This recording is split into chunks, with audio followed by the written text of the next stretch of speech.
자, 이번 이야기는 시청자 긍정대리님께서 시들무에 찾아와 주셨습니다. 긍정대리님께서 오늘 해주실 이야기는 한 아파트에서 목격이 되는 이야기인 것 같습니다. 바로 만나보도록 할게요. 안녕하세요, 돌비님, 귀족 여러분. 반갑습니다. 안녕하세요. 네, 안녕하세요. 잘 들리시나요? 네, 잘 들립니다. 깔끔합니다. 다행이네요. 저번에 밖에서 해갖고 목이 엄청 물렸거든요.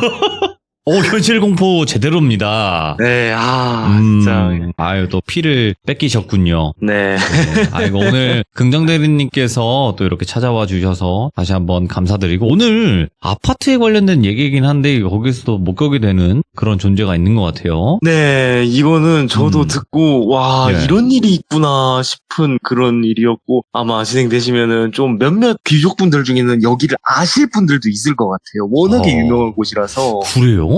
네, 워낙에 오호. 유명한 곳이라서. 그러면 한번 이야기를 들어보면 알겠죠. 네. 네. 그럼 바로 출발을 해보도록 하겠습니다. 렛츠가! 기리십니다. 긍정대리? 제가 이제 여기서 산 지도 거의 몇 달쯤 돼갖고 익숙해졌는데, 이 아파트라는 곳이 의외로 이사가 잦더라고요, 보니까. 어쨌든 이렇게 아파트 모임도 이렇게 갖게 되는데, 거기서 어느 날 봉수형이라는 분을 만나게 됐어요. 이분도 저보다 나이가 2살 많지만 열심히 사셨던 분이셔서 저랑 예. 비슷하게 자기 명의 아파트를 구하셨더라고요. 그래서 이분이랑 어느 날 모임에서 그냥 같이 맥주나 먹읍시다 하면서 해갖고 4-5명이서 이렇게 맥주를 먹고 있는데, 사람들이 약간 이런 귀신의 존재 이런 얘기를 되게 막 하더라고요. 근데 그 말을 듣다 갑자기 봉수형이 저기요, 귀신 벽에 붙어요, 이 말을 하는 거예요. 뭐야, 이건 또? 예. 그래서 무슨 소리예요? 하면서 이 봉수형이 했던 얘기를 지금부터 들려드리겠습니다. 봉수형은 저랑 고향이 같았어요. 충청도에서 살았거든요. 저도 충청도 출신이긴 한데, 충청도 사시는 귀족님들은 혹시 아실까 모르겠는데, 충청도에 되게 유명한 피자 브랜드가 있어요. 피자 치고 숫자가 4글자가 들어가는 피자 브랜드가 하나 있거든요. 근데 이 피자집에서 배달을 했었대요. 그때는 배달의 민족도 없었고 막 이런 게 없어서 그 전단지 아파트에 붙은 그거 보고 전화 걸어서 이렇게 하는 그런 식의 시대였다 하시더라고요. 봉수형이 대학교를 안 나오시고 고등학교 때부터 네. 배달 일을 하셨다고 하셔서. 그런데 어느 날 그 봉수형이 이렇게 배달을 하고 돌아오는 길에 네. 갑자기 비가 막 내렸대요.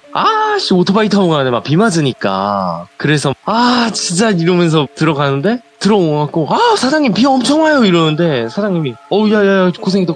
근데 어떡하냐, 야 배달이 하나 더 있어. 그러니까 또 뭔 배달이야, 밖에 비 오는데 누가 시켜, 이런 거 취소 좀 해. 야야 어떡하냐, 어떡해. 미안해 봉수야, 근데 어쩔 수가 없어. 왜냐면 우리도 알잖아, 적잖은 거 저번 달에. 그러니까 하나만 갖다 와줘 이러니까, 알겠어요. 그러니까 내가 더블로 줄게. 더블로 이거 배달료 더블로 줄게. 그러니까 알겠어요 하면서 피자를 네. 한 판이랑 콜라를 이렇게 주더래요. 그래서 그거를 이렇게 싣고 다시 이렇게 출발하는데, 사장님 주소 어떻게 돼요 하니까 긍정 아파트 이러는 거예요. 근데 비가 정말 억세게 쏟아지더래요. 그래서 막 진짜 이러면서 출발을 해갖고 긍정 아파트에 들어갔대요. 예. 들어와서 앞에 멈추고 호수도 이렇게 사장님이 알려준 대로 몇 층이야 이거 막 7층이네 하면서 이렇게 딱 갔는데 엘리베이터가 고장이 난 거예요. 안 내려오고 그 버튼이 안 들어왔대요. 돌겠네 이러면서 계단을 타고 올라가는데 비가 내려. 게다가 아파트인데 또 사람은 또 안 보여. 거기다가 그 라이트도 안 들어오더라고요. 그러니까 무슨 아파트에서 정전 났어 이러면서 7층까지 올라갔대요. 올라가는데 그 자동 등이 안 들어오더래요. 그러니까 막 무서워갖고, 그때는 또 그 핸드폰 라이트도 이렇게 트는 거를 또 그때는 형이 몰랐대요. 핸드폰이 있었는데도. 네. 그래서 어떻게 했냐고 제가 물어보고, 그럼 어떻게 했어? 그러니까 야 어떻게 하긴 어떻게 해, 플래시 켜고 카메라로 계속 찍으면서 갔지 이러는 거예요. 그래서 찰칵 하면서 이렇게 올라갔대요. 그래서 7층에 딱 올라가서 700 몇 호 이렇게 하면서 퉁퉁퉁 두들기는데 초인종을 처음에 눌렀대요. 네. 초인종도 작동을 안 하더래요. 그러니까 아니 이 아파트 뭐야 이거, 제대로 된 것도 없어 이러면서 퉁퉁퉁 저기요 피자 배달 왔습니다 이러니까 안에서 잠시만요 이러는 여자 목소리가 들리더래요. 예? 그래서 끼익 하면서 문을 여니까 한 20대로 보이는 여성분 한 분 이렇게 돼서 피자 엄청 드시고 싶었나봐요. 감사합니다 이러는 거예요 여자가. 예. 그래서 네 여기 받아가시고 하니까 얼마죠? 여자가 물어보니까 13,000원이요. 놀라실 분 있겠지만 그때는 피자 13,000원이었습니다 한 판에. 네. 예. 그래서 13,000원을 딱 받았대요. 그래서 봉수 형이 감사합니다, 맛있게 드세요 이러고 했는데 눌러보니까 또 그 엘리베이터가 안 들어오잖아요. 계단 내려가야 되면서 딱 봤는데 2만 원이 들려있는 거예요, 손에. 그래서 저기요 툭툭툭 치니까 답이 없는 거예요. 저기요 거스름돈 돈 거슬러 드릴게요 하면서 막 피자 가방에 있는 돈에서 7,000원을 꺼내서 툭툭툭 두드렸대요. 계속 저기요 거스름돈 드릴게요 하는데 아무 소리가 안 나더래요, 안에서. 그래서 아니 저기요 하면서 덜컹덜컹 할 때 있잖아요. 그 옛날 분들은 아시겠지만 두들겼는데 안 되면 이렇게 손잡이도 덜컹덜컹 하거든요. 막 이렇게 빨리 받으라고 좀 짜증도 나고 봉수 형도 덜컹덜컹 하는데 갑자기 끼익 하면서 문이 열리더래요. 뭐야 하면서 문을 그래서 저기요 하면서 탁 열었는데 완전히 새카만 거예요, 안에가. 근데 봉수 형이 이렇게 안에를 보고서 몰래 보면 안 되는데 저기요 이러면서 이거 뭐야 라고 하는데 그 적응시라 하잖아요. 사람이 어두운 데서 어느 정도 되면 눈이 적응을 하잖아요. 네. 눈이 적응을 했는데 그 순간 봉수 형이 그 자리에서 얼어붙었대요. 그 아파트에 가재도구가 하나도 없었대요. 그러니까 즉 텅 빈 아파트였던 거예요. 그러니까 뭐야 여기, 잠깐만 여기 뭐야 이러면서 카메라로 이렇게 한 다음에 앞에가 안 보이니까 딸깍 누르니까 이렇게 불이 찰칵 켜지잖아요. 그래서 딱 해서 삐 찰칵 하는 순간 으악 하면서 그대로 바닥에 주저앉았대요. 아무것도 없는 그 안에 심지어 벽지 도배조차 안 돼 있는 회색으로 돼 있는 와, 골격만 있는 거 막 그런 거? 네, 그 건물에 의자 하나랑 더 충격적이었던 그 의자 위에 밧줄이 하나 매달려 있었대요. 뭐야 여기, 잠깐만 여기 뭐야 이러면서 이렇게 가는데 갑자기 뭐야 이거 하면서 의자 쪽으로 이렇게 가까이 갔대요. 이게 왜 여기 있어? 잠깐만, 그리고 피자 어디 갔어? 이러면서 방금 가져온 사람 어디 갔다는데 갑자기 현관문이 꽝 하면서 닫히더래요. 그래서 으아 하면서 뒤를 돌아봤는데 문이 아까까지 살짝 열어놨는데 나가려고 그게 꽝 하고 닫힌 거예요. 그러니까 바람 부는 줄 알고 뭐야 이러면서 다시 이렇게 해갖고 하는데 문이 안 열리더래요. 그래서 여기 뭐야 이런 데로 배달해왔어 하면서 하는데 뒤에서 끼익 하는 소리가 나더래요. 그게 마치 뭔가가 의자 위에 이렇게 올라가서 흔들흔들 하는 그런 소리였대요. 그래서 뭐야 이거 하면서 이렇게 앞에를 봤는데 어둡잖아요. 근데 실루엣이 보이더래요. 그 사람처럼 보이는 검은 무언가가 그 밧줄을 잡고 이렇게 당기고 있었대요, 천천히. 뭐야 하면서 또 그 핸드폰을 켜갖고 찰칵 찍었대요. 그 순간에 찰칵 약간 빛이 촥 나는 순간 그거를 잡고 있는 까만색의 사람의 실루엣이 그대로 바닥 안으로 쑥 들어가 버렸대요. 그래서 잠깐만 뭐야 이러면서 하는데 이제 막 무섭잖아요, 그때부터. 그렇지. 그래서 문 덜컹덜컹 하는데 문이 이제 열렸대요. 그래서 으아 하면서 밖에 나오니까 그때 현관 불이 이렇게 들어왔대요, 센서 등이. 그래서 하면서 이렇게 엘리베이터를 눌렀는데 이젠 엘리베이터 숫자가 이렇게 보이는 거예요. 그러니까 이 아파트 뭐야, 진짜 나 이게 미치겠네 이러면서 봉수 형이 엘리베이터를 이렇게 기다리고 있었대요. 그런데 정말 이상한 거는 엘리베이터를 눌렀는데 원래 누르면 7층까지 다 올라와야 되잖아요. 1층부터 2층, 3층, 4층까지 엘리베이터가 계속 쓰더래요. 그러면서 3층입니다. 그러면서 또 올라가고 4층입니다. 또 이렇게 올라오면서 5층입니다. 그리고 6층입니다. 이 소리가 딱 나는 거예요. 그런 다음에 봉수형이 그때부터 엘리베이터 타기가 싫어지더래요. 그래서 엘리베이터에서 뒷걸음질 이렇게 치는데 띵띵 7층 찾았다 꽝 하면서 문 열리면서 갑자기 손이 확 나왔대요. 그러니까 으악 하면서 그 뒤로 정신을 잃었대요, 거기서. 그런데 눈을 떠보니까 너무 머리가 아프더래요, 그때부터. 그래서 뭐야 이러고 있는데 엘리베이터가 문이 다 열려있더래요, 그 7층 그 문이. 그래서 저거 뭐야 저거, 그 방금 전까지 그 머리 박은 거지 막 머리에서 혼난 것 같대. 다행히 헬멧을 써서 크게 안 다쳤는데 자기가 그 계단 뒤에 넘어 있었대요. 보니까 계단에서 굴른 것 같았대요. 그래서 이러면서 하고 있는데 그 엘리베이터 안에서 깍깍깍깍 하면서 뭔가를 이렇게 손톱으로 긁는 소리가 막 나더래요. 그러면서 저거 뭐야 이러면서 하고 있는데 그때 눈이 이렇게 적응이 돼서 이렇게 안에를 봤는데 엘리베이터 그 안에 손이 한 8, 9개가 막 이렇게 있었대요. 팔이랑 손이. 그래서 막 이렇게 막 손짓 같은 걸 이렇게 하고 있었대요. 이렇게 보다 놀라갖고 이렇게 뒷걸음질을 계속 치고 있는데 그때 그 엘리베이터가 다시 이렇게 쓱 하면서 닫히더래요. 그러니까 막 이때부터는 말이 안 나오더래요. 이제 그냥 숨도 못 쉬겠고. 그러다가 그 순간 봉수 형이 이상 느낌을 찾았대요. 그리고 이게 잘못됐다는 걸 느낀 게 이 아파트는 지어지지도 않은 아파트였어요.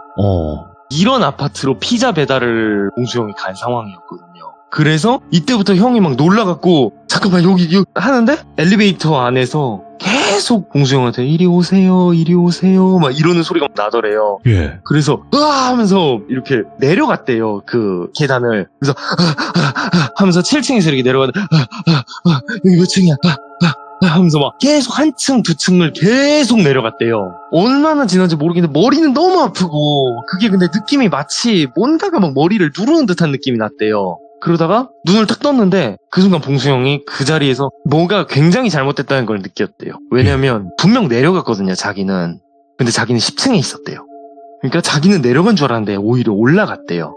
그래서 올라가고 이게 너무 무서우니까 막 덜덜덜 떨고 있는데 이렇게 전화를 막 걸었대요. 그 사장님한테 전화를 딱 걸었는데 예. 사장님 받더래요. 봉수야 이러니까는 사장님 저 좀 데려가 주세요. 사장님 제발 저 좀 데려와 주세요. 저 지금 여기 큰일 날 것 같아요. 왜 뭔 소리야? 왜 천천히 얘기해 천천히 이러니까는 사장님 저 여기 지금 긍정 아파트인데 나 여기 잘못 온 것 같아요. 여기 이상해요 아파트. 그러니까는 왜 피자 배달은 했어? 그러니까 배달 끝냈고요. 돈 받았어. 그러니까 아 그래? 그러면은 내려가. 뭐 하고 있어? 그냥 내려와서 여기 오면 될 거 아니야. 이러니까는 아니 사장님 여기 아파트 이거 이상한 아파트예요. 이러니까는 갑자기 사장님이 한숨 쉬더니만 너 거기서 나올 수 있을 것 같냐? 그 순간 봉수형이 그냥 전화 끊어버렸대요. 그래서 뭐지? 나 누구한테 건 거지? 이러면서 전화 끊고 딱 봤는데 사장님 번호로 친 게 아니라 무슨 막 010101이라고 막 수많은 번호가 섞여 있었대요 핸드폰에. 그래서 이러면서 막 계속 내려가고 갔는데 거기서 자기가 결국은 정신을 차려보니까 집다만 아파트 옥상이더래요. 와. 그러니까 자기도 모르는 사이에 옥상에 올라가고 더 충격적이었던 거는 자기 눈앞에 그 아파트 이렇게 짓다 말은 거 보면 콘크리트 사이에 이렇게 철근이 드러나잖아요.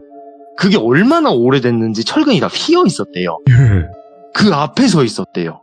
그래서 몰라 이러면서 막 하고 있는데 그 순간에 뭔가가 이렇게 자기를 확 끌어당기더래요. 보니까 그 헬멧을 쓴 배달부 같은 사람이었대요. 그래서 네. 아니 아유 씨 여기서 뭐 하세요 이러는 거예요 그 배달부가. 그러니까 아니 누구세요 이러니까 아유 씨 나도 여기 전화 잘못 받고 여기 왔죠 이러는 거예요 그 배달부가. 그래서 아유 아저씨 저 좀 살려주니까 아유 나도 정신없어서 괜찮아요 이러니까는 막 아저씨 나 어떡해요 나 진짜 나 여기서 꼼짝말로 죽을 뻔했어요. 그러니까 일단 내려가요 빨리 내려가요 빨리 이러면서 천천히 이렇게 엘리베이터를 타려고 하니까 아저씨가 엘리베이터 타면 안 돼 여기선 타면 큰일 나 이러면서 계단을 타고 이렇게 내려갔대요. 예. 그런데 아저씨가 하면서 내 말 똑바로 들어요. 절대로 뒤돌아보지 말고 바닥만 봐요. 계단만 봐. 그런데 이 계단 8계단 6계단이야. 6계단 8계단인데 계단 틀리면 절대로 걷지 마. 이러는 거예요. 오, 예. 그래서 6, 8 이것만 세 알았어요. 이러니까 아저씨가 6 이것만 세라고 이러면서 천천히 내려갔대요. 근데 6 하는데 한 계단에 7이 보이더래요. 아저씨 여기 7이에요 이러니까 가만히 있어요 하면서 몇 분 정도 있으니까 그 계단 하나가 스르륵 하더니만 슉 하면서 뭔가 이렇게 지나가더래요. 그러니까 됐어요 빨리 가 하면서 탁탁탁탁탁 가는데 막 갑자기 어깨랑 막 목이 너무 쪼이더래요. 그래서 아저씨 저 여기 너무 쪼이는데 이러니까는 근데 아저씨가 아무 말 없이 그냥 툭툭 터벅터벅 하면서 계속 내려가더래요. 그러면서 한 3층까지 내려왔나 봐요. 3층이 딱 보이는데 갑자기 아저씨가 봉수형을 딱 잡고 미안해 내가 해줄 수 있는 건 여기까지야 이러더니 그대로 창문 밖으로 뛰어내리더래요 아저씨가. 그러더니만 팍 하면서 뭔가 떨어진 소리가 나고 봉수형이 놀란 거야. 아저씨 이랬는데 근데 86만 기억해. 계속 그 소리가 뇌에서 머릿속에서 귀속에서 이렇게 맴돌더래요. 그러면서 86 하는데 그때 너무 그거에만 집중을 하다가 계단을 계속 내려가는데 하나 둘 셋 넷 다섯 해서 7번째 계단을 밟은 거예요. 그래갖고 뭐야 하는데 계단에서 떼려고 하는데 발이 안 떨어지더래요. 그래서 뭐야 하는데 그 귀에서 막 석석 소리가 막 그때부터 나기 시작하더래요. 그리고 어깨를 누르고 목을 이렇게 감고 있는 게 그 바닥만 보다가 처음으로 이렇게 뒤를 딱 봤는데 거기에 온갖 사람들이 다 꼬여있는 그러니까 뭔가 알 수 없는 무언가가 아파트 벽에 이렇게 꼬여서 막 되게 괴상한 형체가 이렇게 있었대요. 근데 그게 봉수형을 이렇게 쳐다보고 있더래요. 그러면서 여자가 아까 피자 배달을 줬던 그 20대로 보이는 여자가 아저씨 이제 우리랑 같이 가요 이런 다음에 틱 하면서 웃는데 입이 귀밑까지 이렇게 갑자기 찢어지더래요. 그러더니만 그대로 봉수형을 잡고 밖으로 던졌대요. 예. 그래서 팍 하면서 터졌는데 아파트에서 다행히 멀쩡했대요. 다행히 멀쩡했는데 정신없이 그 뒤로 도망 나왔대요. 그러면서 이러면서 하다가 막 소리 지르고 있는데 그 아파트에서 갑자기 막 흐릿해지면서 이렇게 뒤 아파트를 봤는데 짓다만 아파트가 보였는데 그때 그 아파트의 느낌이 창문이랑 그 벽이란 벽에서 다 피를 흘리는 듯이 검붉은 느낌이 들었대요. 그래갖고 이렇게 하다가 눈을 떠보니까 병원이더래요, 자기가. 그러고는 사장님이 아이고 봉수야 이러면서 막 와갖고 놀랐대요. 아이고 야야야 괜찮냐 이러니까 사장님 나 배달 어떻게 하니까 뭔 배달? 이러니까 아니 나 사장님한테 마지막 그 긍정아파트 배달 갔다가 나 이렇게 되지 않으니까 뭔 소리야 너 긍정아파트 앞에서 교통사고 났어 이러는 거야. 뭔 소리예요? 나 사장님 나 그 배달 마치고 오니까 너 그 배달 마치고 오다가 빗길에 음주운전 차량 박았어. 오이구야. 하늘이 도왔어 이러는 거예요. 그러면서 사장님한테 막 긍정아파트에 있었던 막 이런저런 얘기를 했대요. 그러니까 사장님이 그냥 일단 안정을 취하고 그냥 너 며칠 쉬어라. 내가 그래도 너 수당은 다 챙겨줄 테니까. 아유 미안하다 야 빗길에 배달 보내다 아유 미안해서 어떡하냐. 아유 야 그래도 다행이다 야 이러는 거예요. 그래서 봉수 형이 나 그나저나 그 아파트 무슨 일이 있었던 거예요 이러니까는 사장님이 되게 그때부터 의미심장한 말을 하나 하고는 그냥 쉬라고 했대요. 근데 그 말이 봉수야 누가 어떤 존재건 생물이건 무생물이건 태어나지 못하고 죽으면은 그게 가장 안쓰러운 일이요. 사람도 그런데 무생물이라고 안 그러겠니? 이러는 거예요. 그래서 네. 결국은 봉수 형이 며칠 입원했는데 정말 신이 누군가 도움을 줬던 것 같대요. 왜냐면은 심하게 안 다쳤대요. 팔이나 그런 데만 부러지고 다행히 머리나 그런 데를 크게 안 다쳤는데 헬멧이 완전 박살이 나 있었대요. 오토바이랑. 와, 심하게 났네. 네, 근데 정말 천운이 도왔지 봉수 형은 안 다쳤다는데 나중에 봉수 형이 너무 그 아파트가 궁금해서 검색을 해봤대요. 그 아파트에서 실종 사고가 몇 번 났고 20대 여성이 그 아파트에서 극단적 선택을 한 사고가 있었고 예? 비행 청소년들이 그 아파트가 사람이 안 오잖아요. 공사 중인 아파트다 보니까.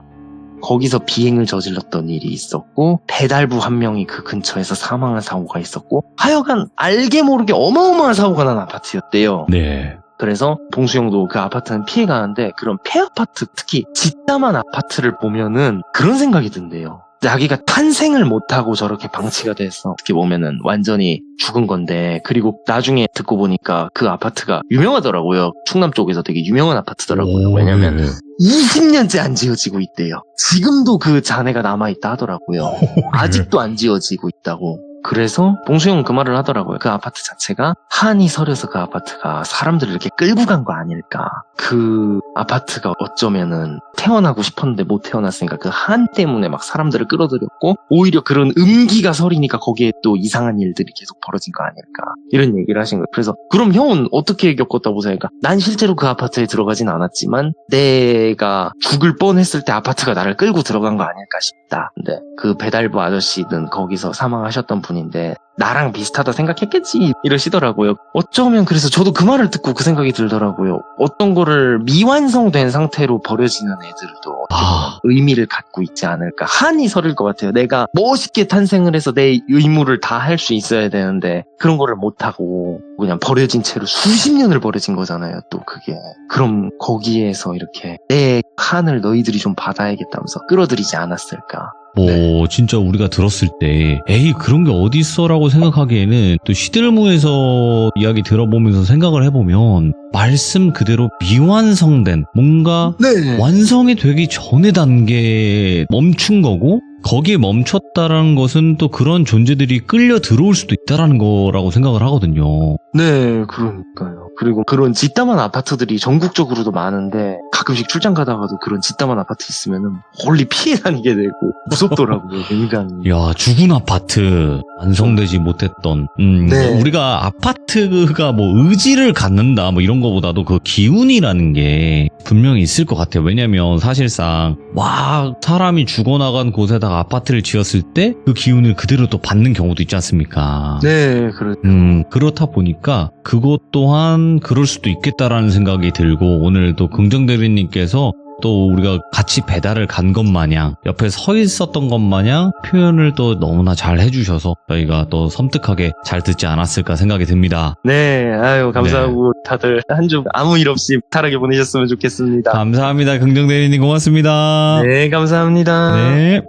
사실상 그 버려진 아파트나 아니면 다 지어지지 못한 아파트들은 흉가 체험하시는 분들이나 뭐 아니면 요즘에 좀 드론으로도 많이 찍지 않습니까? 근데 보면요. 그냥 짓다 말아서 그런 게 아니라 진짜 짓다 말아서 그 이상한 것들이 들어가 있는 듯한 기분이 들 때가 있어요. 그런 아파트들 볼 때. 그러니까 다 안 지어졌다고 하더라도 무서워 보이는 아파트가 있고 안 무서워 보이는 아파트가 있어요, 여러분들. 진짜로. 건설사가 부도 나서 못 짓는 경우도 많지만 근데 그런 아파트도 다 똑같진 않다라는 거예요. 그래서 무언가 끌려 들어가 있을 수도 있겠다라는 생각이 드는 그런 이야기였습니다. 여러분들의 생각을 댓글로 남겨주시길 바라겠습니다. 감사합니다. 자, 이번 이야기는 시청자 긍정대리님이 오랜만에 시들무에 발걸음을 해주셨습니다. 그동안 또 많이 바쁘셨을 텐데 어떤 이야기일지 같이 한번 들어보도록 할게요. 안녕하세요. 아이고, 긍정대리님. 아, 네네. 얼마만이에요? 네. 아유, 진짜 그동안 너무 바빴는데. 그래요. 네. 바쁘셨을 것 같다라고도 그것도 느꼈는데. 그것도 그런데 좀 바쁜 이유가 좀 업무적인 게 있어서. 하지만 돌비님, 기종 여러분 축하해 주십시오. 제가 드디어 과장을 달았습니다. 그럼 이제 긍정 과장으로 바꿀 거예요, 닉네임? 하지만 대리가 더 친근하지 않나요? 왜냐면 과장님 좀 되니까 직원들이 이제 조금 그런 친근하게 오는 게 없더라고요. 아니요, 약간 아니요. 좀 제가 어려운. 네. 지금 바꿨어요, 닉네임. 긍정 과장으로. 왜냐면 제가 네. 분명히 예전에 긍정 대리님 처음 참여하거나 그때 언젠가는 과장이 되시는 그날까지라고 막 그랬었어요. 기억나시죠? 네. 벌써 세월이 그렇게 흐른 거예요. 아, 그러네요. 이제부터는 긍정 과장입니다. 네. 아, 축하드립니다. 진급 축하드립니다, 승진. 네네. 아유, 네. 감사합니다. 네. 뭐 앞으로 과장 다음은 또 차장, 부장까지 가시는 그날까지 감사드립니다. 아니에요. 싫어요. 싫어요. 네. 왜냐면 직급이 올라갈수록 그 무게는 더 무거워집니다. 그거를 아시겠지만 급여도 오릅니다. 네. 네. 급여가 오르니까 뭐 그 정도의 무게야 뭐 짊어지셔야 될 것 같습니다. 네. 네. 자, 그러면 오늘 네. 긍정 과장님께서 해주실 이야기 바로 한번 들어보도록 하겠습니다. 렛츠가! 기리십니다. 긍정 과장이에요! 일단 이 이야기는 작년에 있었던 일이에요. 그러니까 제가 대리 말기쯤에 정말 바빴거든요. 근데 그렇게 바쁘게 일을 하고 있는 8월 달이었을 거예요. 제가 시참이 그때 예. 끝나고 거의 참여를 못했는데 어느 날 한 11시까지 늦게 근무를 하고 집에 돌아오는 길에 전화가 온 거예요, 저한테. 그래서 누구 전화니까 규석이 형 전화더라고요, 오랜만에. 그래서 형 무슨 일이요? 오랜만이네? 이러는데 예. 형이 전화를 하는데 좀 목소리가 되게 좀 슬픈 목소리로 이야기를 하는 거예요. 그래서 형 뭔 일이요? 이러니까 야 긍정아 나 차였다. 이러니까 나 차였어 하면서 우는 거예요, 그때부터. 예. 그러니까 알았어 어디야? 그러니까는 혼자 지금 밖에 나와 있대요. 그래서 찾아가서 좀 술을 사주고 괜찮아 하면서 위로를 하는데 돌비님과 귀족 여러분도 아실 거예요. 시련을 겪은 사람은 정말 달래기 힘들어요. 특히 술 먹을 때 보면. 아이고, 예. 엄청나게 울면서 거기 식당 사장님한테는 죄송합니다 이러면서 계속 얘기만 들어주는데 진짜 알았어 괜찮으니까는 내 어디가 부족한 거였을까 이러면서 막 울면서 그러는 거예요. 그러니까 형 그럴 수 있어 그래 나도 힘든데 내가 뭘 해주면 될까 이러니까 여행을 같이 가재요. 아니 여행 그래 그럴 수 있어 그래 알았어 내가 여행을 같이 가줄게. 그러니까 남자끼리 여행을 한번 가보고 싶대요. 그러니까 예. 그럴 수 있지. 이 형이 엄청 외로웠구나. 그러니까 그래 알았어. 귀족 여러분들 오해하지 마세요. 남자끼리 우정 여행을 하면 재밌습니다. 그래서 저도 그 생각이 나서 이렇게 가게 됐는데 마침 누구랑 갈까라고 하는데 제 친구 중에서 규석이 형도 알고 저도 아는 서호라는 친구가 있어요. 서호. 이 친구도 가명인데 서호라는 친구를 불렀어요. 왜냐면 얘가 정말 되게 위로나 이런 거 잘해주고 그러니까 서호가 오자마자 이 형 최대요! 하면서 막 놀리는 거예요. 그러니까 오히려 그렇게 놀려야 된다고 하더라고요. 그래야 빨리 털어버리고 내가 이런 걸로 쓰러지겠냐 이런 마인드가 생긴대요. 그래서 그렇게 해서 결국은 규석이 형이 그만 울게 됐어요. 예. 그리고 그때 셋이 멤버가 생기니까 이제 여행 계획을 그때부터 짜기 시작했어요. 왜냐면 남자들은 즉흥으로 계획을 짜잖아요, 항상. 그래서 이렇게 얘기를 하는데 서우가 갑자기 그런 거예요. 내가 공짜 여행 하나 제안하고 싶은데 이러는 거예요. 그러니까 무슨 여행? 이러니까 아 공짜야, 돈 안 들어, 내가 숙박이랑 그런 거 다 해결할게. 그리고 규석이 형도 바다 가고 싶다니까 바다 가고 싶지 이러니까 좋았어, 내가 바다 계획 짜서 조만간 하고 우리 가볍게 갔다 오자 네. 이러는 거예요. 그래서 아 그래 오케이 콜 해갖고 남자 셋이 콜을 하고 8월 말에서 9월 초 그때 그러니까 갓 이제 성수기가 끝나고 비수기가 오는 그 타이밍에 이곳은 이름은 안 밝힐게요. 근데 서해 바다에 섬이 하나 있어요. 오. 그 섬으로 가게 됐어요. 그래서 이 섬을 이렇게 가는데 와, 전 처음 알았어요. 섬을 어떻게 갔냐면 이 서우가 알고 보니까 바다 쪽에서 살았던 애더라고요. 오, 걔가 예. 서울에서 살았던 애라서 너 고향 어딘가에도 말을 안 했는데, 그런데 얘가 귀족 여러분들이나 돌비님도 많이 들어보셨을 거예요. 바다 쪽에 산 사람들, 특히 서해 바다 쪽 사시는 분들은 인맥이 어마어마해요, 진짜. 그러니까 다리 건너 어촌 계장님, 다리 건너 어디 시장에서 제일 큰 거 하시는 분, 뭐 땅주인, 뭐 바닷가 냉동창고 하시는 뭐 경매사 이런 분들인 거예요, 다. 그런데 자기가 이번에 가는 섬은 이 배를 타고 가는데요. 근데 어촌 계장님 배를 타고 이렇게 들어갔는데 와, 통통배 타니까 진짜 멀미가 장난 아닌 거예요. 그렇게 해서 통통배를 타고 한 3시간에 걸려서 섬을 하나 들어갔는데, 섬이 크다면 크고 작다면 작은 섬이에요. 그래서 야 여기 야 진짜 끝내준다 이러면서 들어갔는데 앞에 할머니들이 이렇게 계신 거예요. 그래서 막 안녕하세요 이러니까 할머니들이 젊은 남자애들을 보니까 너무 좋아하시는 거예요. 아, 여기 맨날 늙은이들만 오는 곳인데 여기에 이렇게 젊은 남자애들이 오고 너무 좋다 이러면서 할머니들이 좋다고 이렇게 얘기를 하시는데, 규석이 형도 인사는 하면서 서우랑 같이 이렇게 하는데 규석이 형 표정이 살짝 안 좋아요. 아, 형 왜 그래? 그러니까 아니야. 근데 이러는 느낌으로 약간 주변을 이렇게 두리번 하다가 할머니들이 말 걸면 그때 또 웃으면서 얘기를 하고 이러면서 들어갔어요. 알고 보니까 이 섬은 옛날엔 사람들이 굉장히 많이 살았는데 시대가 이렇게 지나가고 시간이 흘러가면서 할머니 8분만 사는 섬이 됐대요. 그래서 할머니 8분만 이 섬에 살고 계시는 거였대요. 근데 규석이 형이 아 그래요? 이러면서 일단 할머니들이 젊은 애들 보니까 아이고 삼촌들 막 삼촌이라 하더라고. 이제 또 나이가 있다 보니까 학생이 아니라. 그래서 삼촌들이 일단 밥 먹고 가요. 식사 주겠다고. 이런데 오랜만에 와주신 손님이니까 하고 어촌계장님도 식사를 하게 됐는데, 제가 돌비님 여기에서 처음으로 고래고기를 먹어봤습니다. 예. 근데 고래고기는 엄청 적어요. 진짜 양이 엄청 적은데 그 적은 양인데도 전 되게 신기했어요. 왜냐면 해산물을 주셔야 되는데 해산물과 함께 그게 있어서 이거 뭐야? 그러니까 고래래요 그게. 그러니까 와 고래고기구나 이러면서 이걸 하나 먹어봤는데 맛은 없을 것 같은데. 예. 맛은 이걸로 처리하겠습니다. 맛은 오, 예. 그렇게 해서 했는데 규석이 형이 은근히 그냥 밥이랑 먹는데 밥이랑 나물 막 이런 김치 이런 것만 먹더라고요. 그러면서 형 왜 안 먹어? 이거 주시는다니까.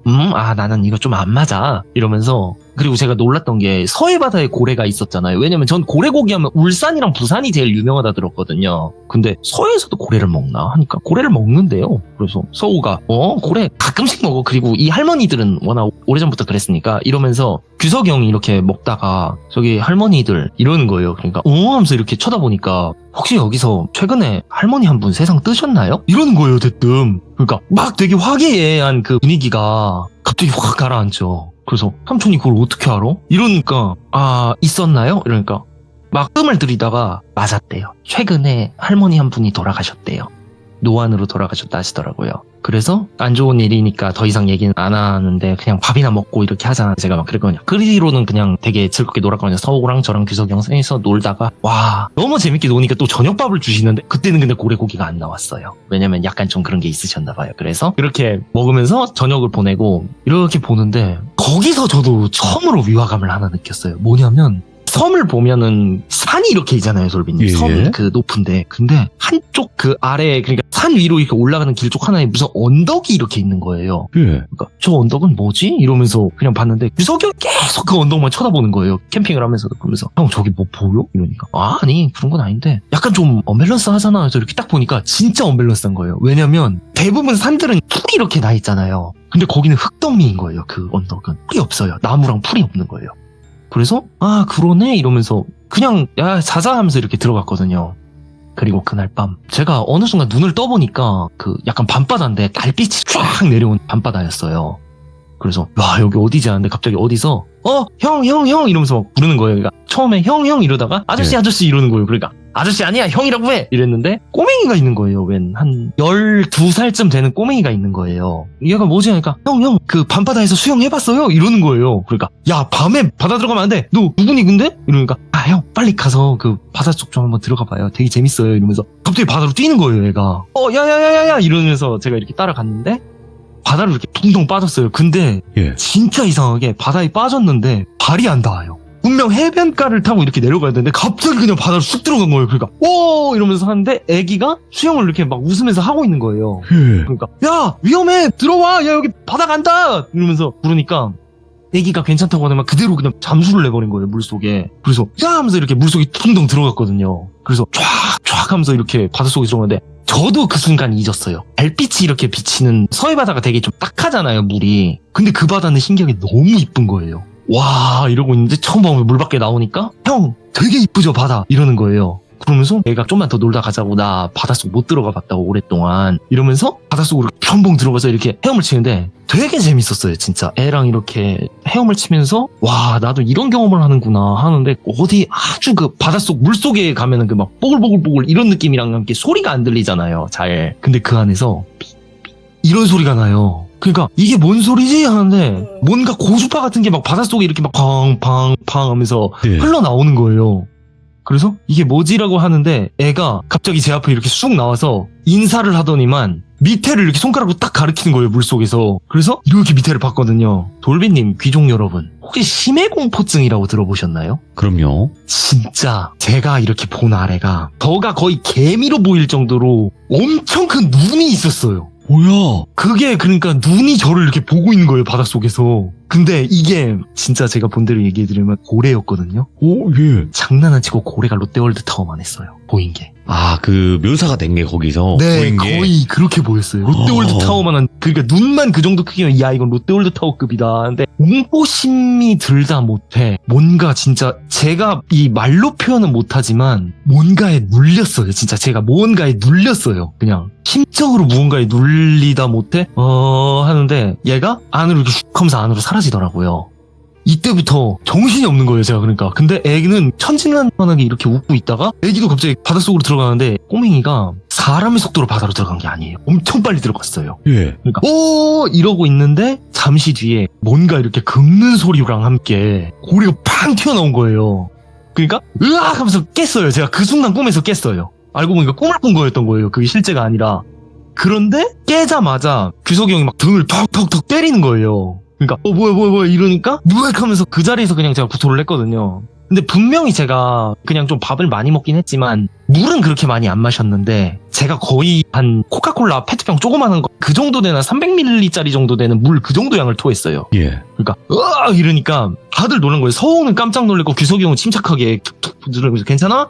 이러면서 그러니까 와 이거 미쳤다 이거 뭐야 이러니까 꿈 꿨냐? 이러는 거예요. 그러니까 야 근데 하면서 지금 몇 시에 하니까는 한 새벽 5시쯤 된 거예요. 근데 새벽 5시 이러니까 뭔가 이상했거든요. 알고 보니까 날이 완전히 흐려졌어요. 그리고 긍정아 안타까운 소식이 하나 있다. 그러니까 뭐 이러니까 우리 오늘 집에 못 가. 왜냐면 1박 2일만 놀려고 그 섬을 갔고 다른 계획을 세웠는데 우리 오늘 집을 못 간대요. 그러니까 왜 이러니까 밖에 보래요. 그래서 보니까 비가 어마어마하게 내리는 거예요 섬에.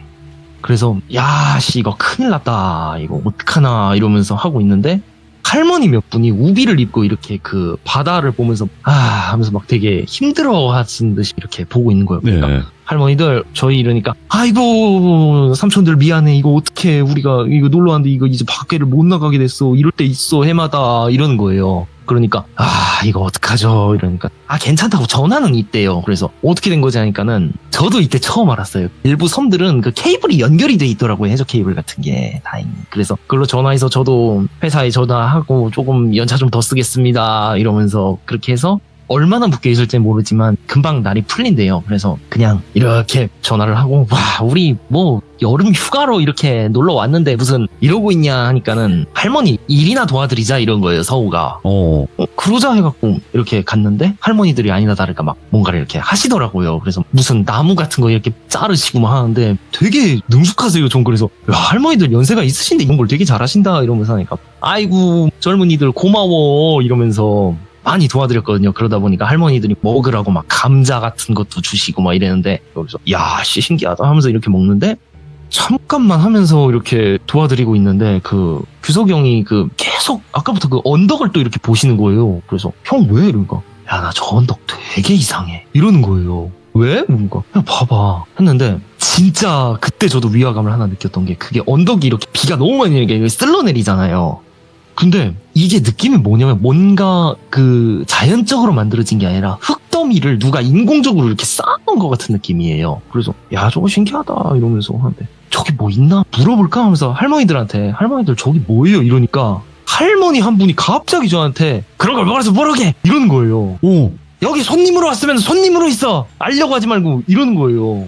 아니 왜 화를 내고 그러세요 이러니까 다른 할머니들이 와서 아유 처음 왔으니까 그렇지 왜 그렇게 성질을 내니까 막 내가 왕할멈 죽었을 때 이러면서 막 화를 내다가 갑자기 막 펑펑 우시는 거예요. 막 아이고 이러면서 아니 뭔 소리야 이러니까 왕할머니는 그러니까 갑자기 규석이 형이 할머니 딱 하더니만 잠깐 이런 다음에 할머니 혹시 그 돌아가신 할머니 장례 어떻게 치렀냐고 하시더라고요. 그러니까 얘기를 안 하세요. 그러니까 이 장례 치르시는 게 잘 안 되셨나 봐요. 형 그런 거 물어보는 거 아니잖아. 왜냐면 솔직히 그 예의가 아니잖아요. 그 돌아가신 분들에게 대해서는. 그래서 아유 뭐 그런 거 다 치라 하면서 그날 밤도 이렇게 했는데 되게 꿀꿀한 여행이었어요. 둘째 날까지. 근데 둘째 날이 딱 됐는데 밤에 이렇게 자는데 저는 되게 그렇게 꿀꿀하니까 잠이 안 오더라고요. 근데 그날 밤에 자는데 옆에서 막 끙끙거리는 소리가 나는 거예요. 그래서 아이씨 뭔 소리 하면서 이렇게 보니까 서우가 이러면서 자는 거예요 계속. 그래서 아니 야 하려면서 이렇게 애한테 손을 딱 대려고 하는데 갑자기 규석이 형이 제 어깨를 탁 잡는 거예요 자면서.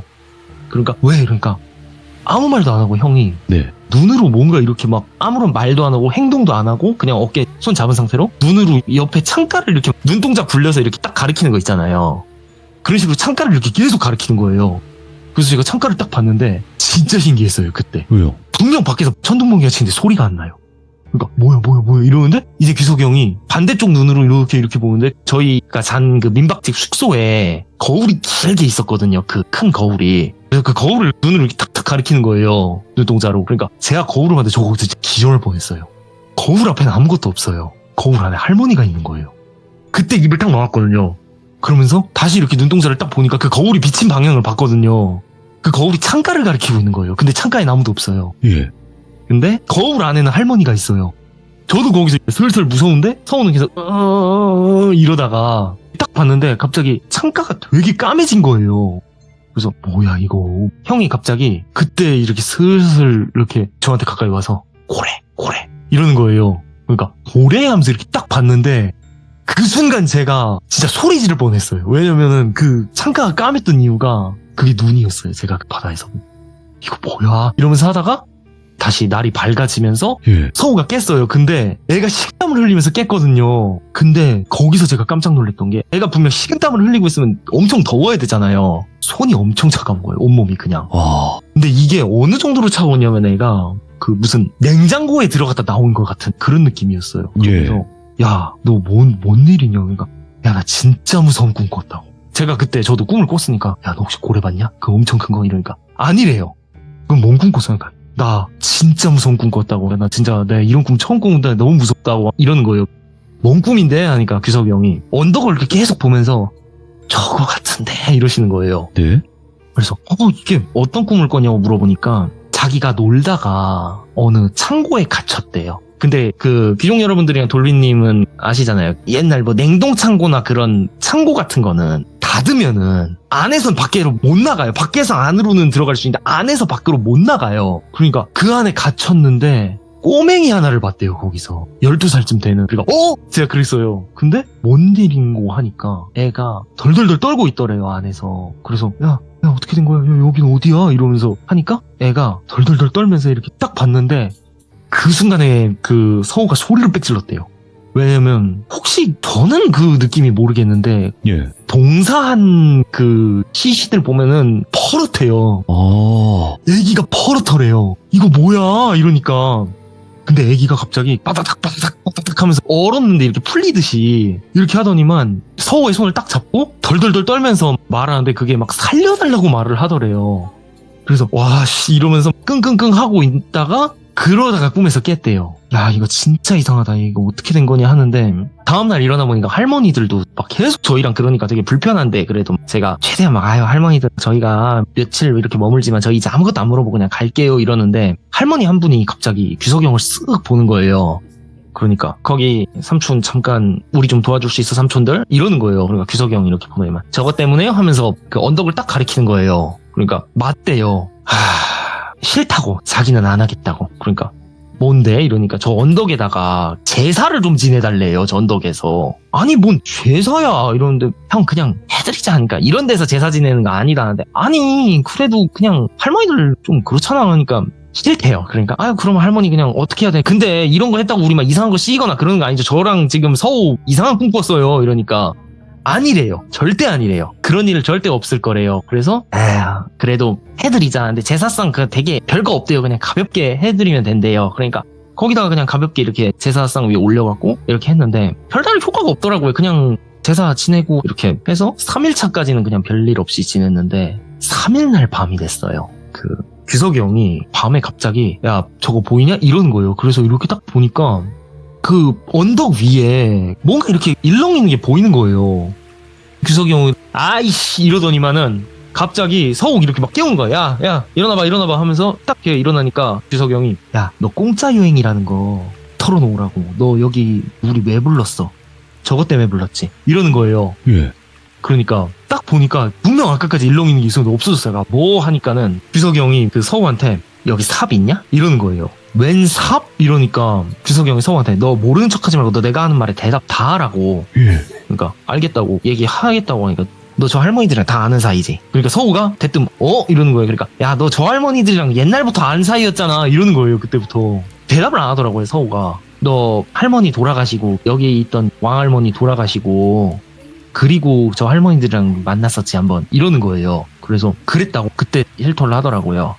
그러니까 그거 하러 가자 이러면서 갔어요. 그런 다음에 셋이서 새벽에 삽 들고 그 비 맞아가면서 우비 입고 갔거든요. 그러더니만 형 왜? 뭐 때문에 갑자기 여기 오자고 한 거야? 이러니까 삽을 들고 막 바닥을 치는 거예요. 그런데 이 언덕이 그렇게 크지가 않았어요. 그래서 언덕에 그 상만 올려도 그냥 거의 다 꽉 찼거든요. 그랬는데 형이 이렇게 팅팅 그 삽으로 이렇게 바닥을 치다가 내가 아까 제사 지내다가 잠깐 미끄러졌거든. 근데 그때 뭔가를 봤어. 이러면서 팅팅 하면서 이렇게 막 바닥을 치는 거예요. 근데 삽으로 그러다가 띵 하다가 땡 소리가 났어요. 그런데 그때부터 규석이 삽으로 이렇게 막 거기를 줄을 파니까 웬 흰색 쇳덩어리 같은 게 나오더라고요. 그러니까 그때 할머니들이 그 쨍쨍 소리 때문에 깨서 뭔 일이여 이러다가 저희를 보고 나서 아무 말 없이 그냥 저희를 그냥 보고만 있는 거예요. 근데 실제로 그렇게 있는 곳은 그렇게 하면 막 난리 피잖아요. 니들 거기 와서 뭐 하는 거야 막 이러면서. 근데 파래요. 그때부터 비 오면서. 그래서 이렇게 팠는데 와 씨 그게 언덕이 인공적으로 만든 거 느낌은 들었거든요. 근데 이렇게 파니까 흙이 되게 물렀어요. 저도 그래서 올라가면서 저희 또 막 이렇게 무너지면서 고생 많이 했는데 전 대체 그게 왜 거기 있는지 모르겠는데 냉동탑차가 들어있더라고요. 그 안에 누가 흙으로 냉동탑차를 거기다 묻어놨어요. 그러니까 이게 뭐야? 근데 그 냉동탑차가 얼마나 오래됐으면 진짜 옛날 차예요. 그게 아니 이게 뭐야 이러면서 하니까 규석이 형이 이거였네. 이거를 여기다 갖다 놨었네. 아휴 이러는 거예요. 그러니까 진짜 완전히 낡아갖고 이게 도저히 복구 불가능한 완전히 그렇게 된 상황이었거든요. 그러니까 야 이거 뭐냐 이러니까는 할머니들한테 가서 할머니들 여기서 영물 건드렸어요? 아주 오래전에 그 왕할머니가? 이런 얘기를 하는 거예요. 그러니까 맞다고. 그 왕할머니가 건드린 적 있다고. 그러니까 할머니들 여기 사는 게 재밌어서 사는 게 아니라 못 나가신 거죠. 이러는 거예요. 규석이 형이 갑자기. 맞다고. 그러니까 그러더니만 서울을 갑자기 불러요. 규석이 형이. 그러니까 너 여기서 잠깐 살았었지? 그러니까 서우도 맞대요. 자기 가족이 잠깐 여기서 살았던 적이 있대. 섬을 이렇게 왔다 갔다 하다 보니까. 그래서 무슨 일이 있었는지 다 얘기해달라고 할머니한테. 그러니까 참 씁쓸한 일이 있었더라고요. 그 탑차 관련해서. 뭐였냐면 아주 오래전 왕할머니가 갓 결혼을 하셔서 아기랑 그렇게 살고 있었을 때 그때는 그 섬이 굉장히 사람이 많이 살았대요. 한 40-50명이 살았다 하더라고요. 그 섬에서 원래는 고기도 잡고 막 이렇게 바닥 사람들도 많이 오고 뭐 하고 하는 그런 섬이었대요. 그런데 어느 날 그 섬에 밍크고래 한 마리가 떠내려왔대요. 아, 네. 근데 대한민국에서 고래 포경이 안 되잖아요. 대한민국은 그렇죠. 법상 포경을 못 하잖아요. 네. 그런데 고래 고기를 먹을 방법이 딱 하나 있어요. 사고로 고래가 죽거나 사고로 고래 사체가 바다에 떠내려오거나 하는 경우에만 먹을 수 있어요. 예. 근데 그때 떠내려온 밍크고래가 살아있었대요. 근데 바다고 그때 그 왕할머니의 아들은 12살이었는데 고기가 먹고 싶다 했대요. 근데 그때 밍크고래가 떠내려온 거예요. 근데 이 밍크고래가 눈으로 할머니를 딱 봤는데 그때 주변 할머니들도 있었대요. 그때는 젊으셨으니까. 그 밍크고래를 보내주자 했대요. 근데 여기서 그 할머니가 그동안 아들한테 고기를 너무 먹여주고 싶었대요. 그동안. 예. 근데 밍크고래가 마치 눈이 할머니 저 살려주세요. 저 바다로 돌아가게 해주세요. 이러는 느낌이었는데 이때 할머니들이 선택을 하신 거예요. 그때는 애기들도 많았고 이 고래 그냥 먹자 우리가. 왜냐면 어차피 바다 가도 오래 못 살 거다. 그리고 누가 뭐라고 하겠냐. 그리고 지금 썰물이라서 고래를 뺄 수가 없었대요. 그래서 그 해변에서 고래를 죽였대요. 그렇게 해서 그날 잔치를 냈다 하더라고요. 근데 고래가 남으니까 그 남은 고래를 갖다 이렇게 하고 무태서 오는 사람들한테 고래 이렇게 하려고 했는데 그 고래를 먹을 때 좀 그랬나 봐요. 할머니들도 우리가 영물을 죽인 거 아닌가 이러면서. 그렇지. 예. 근데 아들이 너무 맛있게 먹더래요. 그 고기를. 그러니까 아유 부모의 입장으로서 자식이 맛있는 거 먹으면 너무 이쁘잖아요. 그래서 그렇게 먹였는데 냉장 회사에서 이렇게 와서 냉동 그거를 하려고 네. 이렇게 왔는데 어느 날 밤에 아들이 사라졌대요. 사라졌는데 그 아들이 그 냉동탑차 안에서 발견된 거예요. 놀다가 그 안에 갇혀서. 근데 그 날이 있고 할머니가 꿈을 꿨는데 이거는 제가 할머니들한테 듣는 거예요. 그 할머니가 그 꿈 얘기를 하면서 엄청 울었대요. 아들이 세상을 떠나고 꿈속에서 아들이 이렇게 막 헤엄을 치는데 거기에 엄청 큰 고래가 나타났대요. 할머니 앞에. 그러면서 할머니한테 막 원망스럽게 그 고래가 막 소리를 쳤대요. 나를 왜 안 보내줬냐고. 나를 왜 안 보내줬냐고 하니까 할머니가 막 미안하다고. 근데 우리 아들이 고기를 너무 먹고 싶어 했다. 그러더니만 내가 그래서 네 아들 데려갔다. 내가 겪은 거 너도 겪어보라고 그랬는데 이때 할머니가 이 말을 들으니까 오히려 막 화를 냈대요. 난 내 아들을 살리기 위해서 이랬다고. 내 아들을 고기 먹고 싶다고. 네 먹였다고. 근데 어떻게 이럴 수가 있냐 하면서 막 할머니가 그러니까 그 고래가 저주를 내린다고 자기가. 너네 좀 한 명도 이 섬을 못 벗어날 거라고. 그렇게 해서 그 섬에 올 때 이렇게 젊은 남자애들이 그 섬에 왔다가 돌아가는 길에 그렇게 많이 세상을 떠났대요. 그래서 그런 사고가 되게 많아서 사람들도 점점 빠져나가고 그래서 이런 일이 있었는데 그 왕할머니가 그 뒤로 너무 그렇게 슬펐는데 어느 날 진짜 소름 끼치는 일이 있었대요. 네. 뭐냐면 큰 사고가 있었대요. 바다 근처에서 한번. 그러게 어떤 사고냐. 바지선이 이렇게 전복이 된 사건이 있었다 하더라고요. 근데 전복된 그 바지선의 어떤 냉동탑차 하나가 흘러들었는데 할머니가 왠지 모르지만 그게 자기 아들 느낌이 그렇게 들었대요. 아들이 저기서 죽었다고 막 갑자기. 그때부터 그 왕할머니가 좀 정신적으로 좀 힘드셨나 봐요. 그래서 떠내려온 냉동탑차를 갑자기 할머니가 돈 주고 인부들을 해서 언덕으로 묻어버렸대요. 거기에.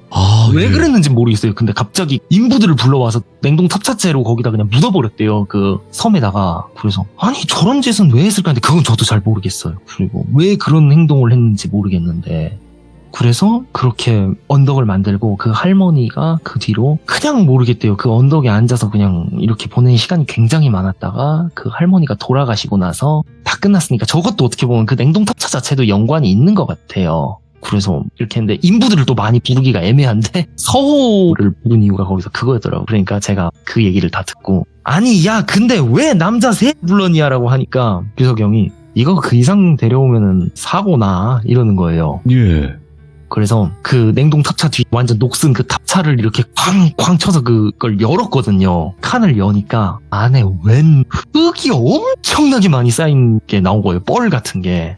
그래서 됐다 이제 아휴 됐다 이러면서 규석이 형이 할머니 방에 그 참기름 남은 거 있어요? 이러는 거예요. 그러니까 참기름 같은 걸 이렇게 해서 그 안에다 쫙쫙 끼고 자자 이러면서 그냥 다시 이렇게 들어가서 잤거든요. 근데 그때 이후로 우릉쾅 하면서 청둥번개가 엄청나게 쳤어요. 그리고 다음날 되니까 그 냉동탑차가 흔적도 없이 사라졌어요. 그리고 날이 엄청 맑아졌고 그래서 형 우리 뭐 한 거야 이러니까 한풀이 애들인 거지 뭐 이러면서 그리고 전 서우한테 그랬거든요. 너 씨 이거 하려고 우리 불렀냐? 이러니까는 미안하대요 자기가. 네, 할머니들 부탁이 너무 그래갖고 미안하다고 이러면서 그렇게 하면서 저희는 또 어촌 계장님이 이렇게 오셔서 붕 하면서 가는데 어촌 계장님이 그러시더라고요. 야 이상하다 이러니까 왜요? 그러니까 내가 이 섬에서 밖에 나갈 때 진짜 목숨 걸고 나갔거든. 왜요? 이러니까 야, 파도 엄청 저 이선밖에 나갈 때 근데 오늘은 그런 게 없네 이러면서 그렇게 나가고 예. 별다른 일 없이 그냥 본의 아니게 저도 퇴마라고 해야 되나 이거를. 그러니까 어떻게 보면 어떤 영적 의식을 하는데 아무것도 모르고 이렇게 들어가서 예. 뭔가를 도와주게 됐는데, 서호가 이런 일을 한 게 너무 미안했는데 그런 얘기를 하더라고요. 어쩔 수 없이 데려갈 수밖에 없었다. 네. 왜 이러니까는 그 일이 있고 나서 얼마 뒤에 전화가 왔어요, 서호가. 그러면서 네. 정말 너랑 규석이 형한테 너무 미안하다고. 근데 마침 그때 타이밍이 그렇게 잡혔고, 일단 규석이 형은 그런 이상한 거 많이 보지 않냐, 많이 느끼고.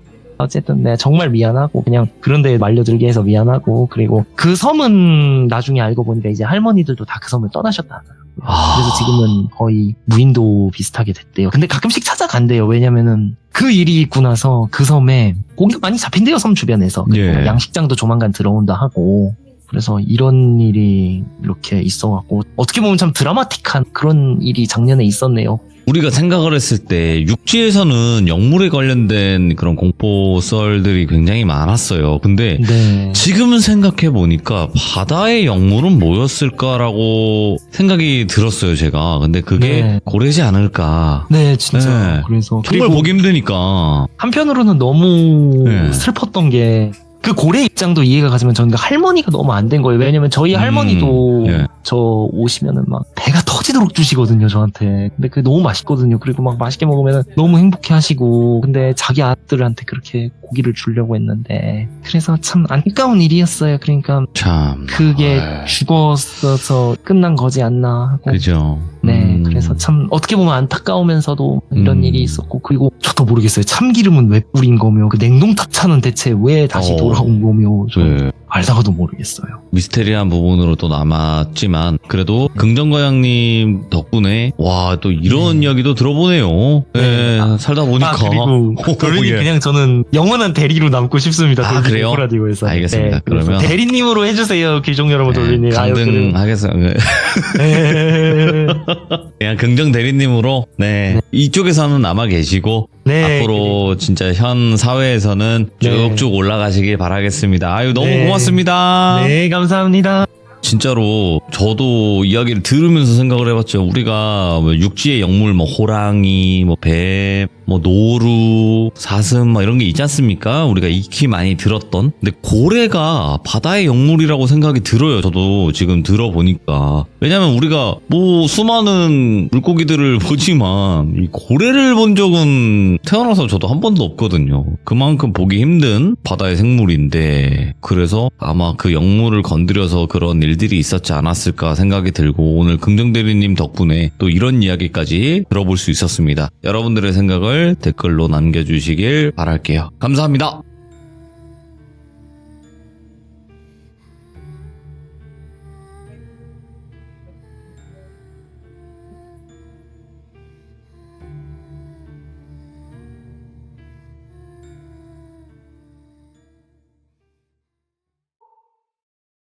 이 친구를 영수라고 칭하고 제 가장 친한 친구 중 한 명인 영수의 이야기를 시작해볼게요. 그 몇 년 전쯤 무더운 여름이었어요. 집에서 에어컨을 쐬며 야구를 보고 있었는데 예. 아내 핸드폰이 울렸고 이어서 이제 영수 씨한테 전화 왔다고 받아보라고 하더라고요. 전에도 한번 말씀드렸었는데 제가 귀가하면 핸드폰을 사용하지 않았었어요. 물론 그 이후에는 퇴근 후에 새로 마련한 세컨폰을 사용하긴 했었는데, 그래서 가족이나 친구들은 급한 용무가 있으면은 아내에게 전화를 했었어요. 그렇게 전화를 넘겨받았고 반갑게 통화를 했죠. 영수는 당시에 이삿짐 센터를 운영하고 있었어요. 그 아버지가 서울, 대전, 울산, 제주도 각지에서 센터를 운영 중이셨는데 그걸 이어받기 위해서 몸으로 뛰며 배우며 아주 열심히 일할 때였어요. 통화 내용은 너네 집 근처에서 일이 끝나가지고 직원들은 차를 갖고 퇴근했고 나는 너랑 놀라고 아파트 정문 쪽에 와 있다는 거였어요. 그래서 저는 집으로 올라오면 되지 왜 전화를 하고 있냐라고 물었더니 땀 냄새가 너무 많이 나서 민폐라고 못 올라가겠다고 그러더라고요. 그래서 아내한테 영수 올라와서 좀 쉬고 같이 나갔다 와도 되겠냐 물었더니 두 손만 무겁다면 무조건 오케이라고 하더라고요. 예, 그래서 영수랑 몇 번의 실랑이 끝에 올라왔고 냄새는 확실히 심하긴 하더라고요. 그래도 양손 가득히 과자와 아이스크림들이 용서가 되었었어요. 뭐가 됐든 열심히 일한 남자의 땀 냄새는 멋지더라고요. 냄새가 뭐 멋진 건 아니었지만 아무튼 그렇게 씻고 나와서 네. 아내가 맥주 마실 거면 집에서 간단하게 마시라고 안주를 내준다고 하길래 그렇게 저와 아내, 영수의 단촐하지만 즐거운 술자리가 시작돼요. 뭐 원체 자주 보는 친구라 맨날 하는 얘기가 거기서 거기고 그래서 뭐 친구의 있지도 않는 그 미래의 부인 얘기나 하던 중에 갑자기 이야기가 시작돼요. 영수가 말했어요. 내가 저번 주부터 어제까지 진짜 이상하고 찜찜한 일을 겪었거든. 그런데 이 이야기를 아무리 너지만 해도 될런지 모르겠다 이렇게 얘기를 하더라고요. 그래서 무슨 이야기인데? 라고 물었더니 맥주를 쭉 들이키면서 이야기를 해요. 한 달 전쯤에 견적호를 받고 늦지막한 시간에 춘천에 갔었어. 크지도 작지도 않은 적당한 크기의 전원주택이었고 도착해서 초인종을 눌렀는데 고장이 난 건지 사람이 없는 건지 안에 반응이 없더라고. 그래서 견적 문의를 주신 아주머니께 전화를 걸었어. 근데 전화를 안 받으셨고 아 이거 허탕인가 아까도 통화를 했는데 조금만 더 기다려볼까 하다가 무심결에 대문을 쓱 밀어보니까 문이 열리더라고. 원래라면 주인이 있을지 없을지도 모르는데 들어가면 안 되지. 안 되는 게 맞는데 그땐 그냥 들어갔어. 혹시나 앞에 현관에 노크를 하면 사람이 있으면 나오겠지라는 생각만 하고 그냥 막연하게 들어갔던 것 같아. 노크를 했는데 아무런 기척이 없더라고. 그래서 돌아 나가는데 내 옆쪽으로 일직선의 빛이 생기더라고. 그래서 돌아봤지. 거실로 보이는 통창 쪽에 누군가 커튼을 살짝 걷은 채로 서서 보고 있더라고. 나이는 중고등학생처럼 보이는 여자아이가 서서 보고 있었고 그래서 어라 사람이 있었네 라는 생각과 함께 그쪽으로 갔어. 근데 그 아이는 나를 보며 손으로 X자를 만들더니 커튼을 다시 젖혔어. 조금 당황해서 가던 길을 멈추고 서 있는데 이후로는 커튼이 열리지 않더라고. 문을 다시 두드려 보려고도 했는데 그때 스친 생각이 혹시 부부싸움이나 어떤 곤란한 상황이 있는 건가? 나중에 다시 와야겠다라는 생각이 컸던 것 같아. 그래서 돌아 나와서 대문을 닫고 차로 왔어. 이 계약이 될지 안 될지도 모르는 상황에 제법 먼 거리까지 견적 때문에 왔다가 화탕치는 날은 솔직히 말하면 기분이 썩 좋진 않아. 그래서 그냥 서울로 돌아가려고 하고 있는데 그러다 배도 출출하고 여기까지 왔는데 막국수나 한 그릇 먹어야겠다 싶어서 버스터미널 근처에서 식당을 고르고 있었어. 근데 견적을 내달라던 아주머니께 전화가 오는 거야. 아주머니가 오는 길에 버스에서 우연히 동창을 만나서 밥 먹고 카페에 가던 중에 갑자기 생각나서 전화를 하셨던 거더라고. 나한테 미안하다고 계속 얘기하시는 걸 뒤로 두고 괜찮다고 그러실 수 있다고. 저도 중요한 약속 잡고 가끔 깜빡하기도 한다. 아까 집에 갔다가 따님만 계시는 것 같아서 도로 나와서 가던 중에 연락을 주셔서 받았다. 혹시 자리가 끝나신 거면 제가 지금 집으로 찾아뵈도 되겠냐 하더니 자기도 이미 집으로 가고 있다고. 근데 우리 딸을 어떻게 보았냐고 나한테 되묻더라고. 그래서 대문이 열려 있어서 사람이 있는 줄 알고 들어갔는데 노크를 했더니 아무도 안 나오고 거실 쪽에 커튼이 열리더라고요. 거기서 따님을 봤어요. 이렇게 말을 했더니 우리 딸은 앞이 안 보여요. 그러더라고. 속으로 그래서 그래서 그런 행동을 했었던 건가? 생각하면서 그래요? 저도 제대로 보진 못했어요. 커튼 쪽에 잠깐 계시다 들어가셔서요. 그렇게 말하고 내가 그때 거기서 그 집까지 가는 거리가 한 10분 정도 남았기에 10분 정도 후에 도착할 것 같다. 이렇게 말씀을 드렸더니 알았다 하시더라고. 그렇게 그 집으로 다시 돌아갔어. 도착해서 조금 있으니까 아주머니도 오셨고 같이 집으로 들어갔어. 우선 이렇게 표현하면 안 되지만 속된 말로 돼지우리 같더라. 냄새도 냄새지만 무슨 잠짐이 그렇게 많던지 거실과 부엌 사이는 발 디딜 틈이 없더라고. 근데 그럴 수밖에 없더라. 아주머니도 시각 장애를 갖고 계시더라고. 다행히도 한쪽 시력은 남아있어서 생활은 됐는데 딸은 초등학교 5학년에서 6학년쯤 시력을 잃었다고 하더라고. 그 상황에서 더 깊게 이야기하는 게 나도 부담스러워서 견적만 내드렸고 이게 너는 잘 모르겠지만 제주도는 이사 가격이 정말 비싸. 그래서 나는 제주도 이사 관련 건들은 우리가 싣고 목포로 가고 아버지 아는 분이 화물 운수업을 하셔서 그쪽을 통해서 제주도로 나가는 차 중에 짐칸 빈 차들 이런데 몇 대 이렇게 해서 내보내거든. 그럼 가격이 그래도 많이 다운이 돼서 그래서 그런 쪽으로 말씀을 드렸더니 그냥 내가 직접 제주도까지 해주시길 바라더라고. 물론 그렇게 했을 때 금액까지도 수긍을 하셨고 그렇게 이사 날짜를 잡게 됐고 나는 돌아왔어. 그리고 저번 주 춘천 제주도권 이삿날 당일이었어.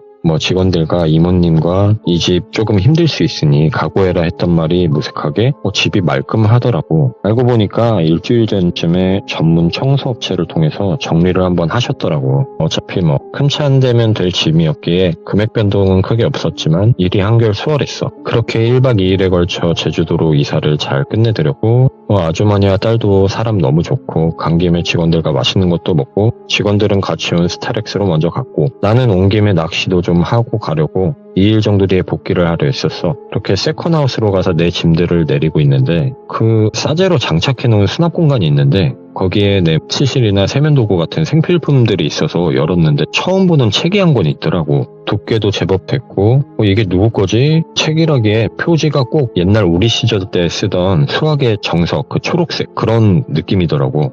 이렇게 대충 쭉 보니 군데군데 먼 글씨도 써있고 그래서 좋다. 오늘 안주거리는 이거다 하고 챙겨갔어. 그렇게 짐들을 우르르 대충 던져놓고 우선 소맥을 한 잔 말았어. 내가 4~5세계가 있다면 소맥과 지옥이 있을 거다라고 생각할 정도로 일 끝나고 소맥 한 잔은 천국 가도 같단 말이야. 그렇게 TV를 켜놓고 채널을 돌리다 아까 그 책 뭐지 싶어서 갖고 와서 누웠어. 너 혹시 점자로 쓴 거 실제로 본 적 있니? 난 처음 본 건데, 이건 점자로 뭔가를 써놓았다는 걸 알 수 있겠더라. 그리고 한 장 넘겼을 땐 이름이 있었고, 그 딸아이의 이름이었어. 아까 일을 마칠 때 바카스를 주러 내 차로 왔었는데, 이런 높은 차 한번 타보고 싶다 해서 올려주고 뭐 이런저런 거 알려주고 그랬었는데, 그때 놓고 간 것 같더라고. 그리고 쭉 넘겨서 훑어보니, 이게 일기장 같은 거구나라는 걸 알았어. 그리고 그걸 알았다는 걸 인지할 때쯤은 조금 소름이 돋더라고. 일기는 점자로 찍은 듯이 수십 수백 페이지가 써져 있었는데 그 중간중간 아주 작은 글씨로 무엇들이 적혀 있었거든.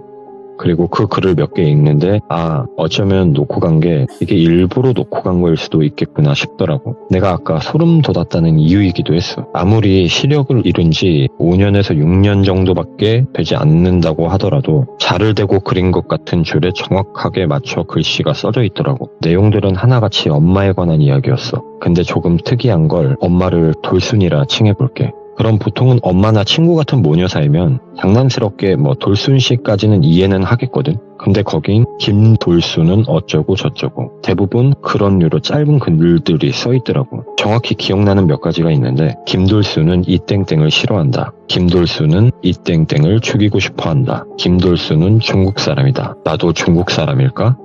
이 땡땡은 세 번째 아빠다. 이 땡땡도 없어졌다. 김돌순은 박땡땡을 데려왔다. 김돌순은 박땡땡을 싫어한다. 대충 이런 글들이 가득했어. 그리고 맨 마지막에 있던 그 글이 좀 충격적인데 김돌순은 결국 박땡땡도 죽였다 라고 적혀 있더라고.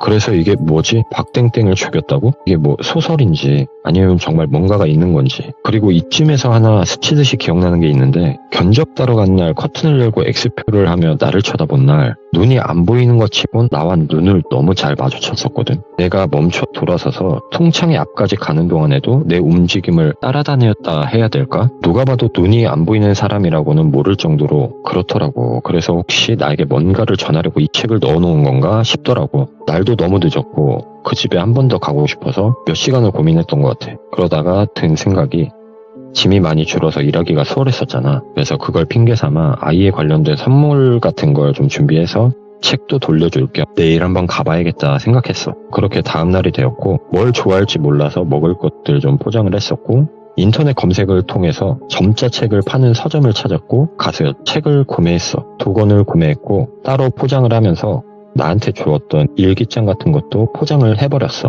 혹시나 엄마가 어떤 사람인지 아직은 모르겠지만 조금 조심해야 할 필요가 있을 수도 있을 것 같아가지고. 그리고 아주머니께 점심쯤 전화를 드렸어. 다행히 금방 받으시더라고. 이사도 너무 수월했고 제가 어제 복귀를 못하고 오늘 복귀를 하는데 가기 전에 그 딸아이 선물이 있어서 주고 가고 싶다고 그랬어. 다행히도 흔쾌히 허락을 해주셔서 나는 댁으로 갔지.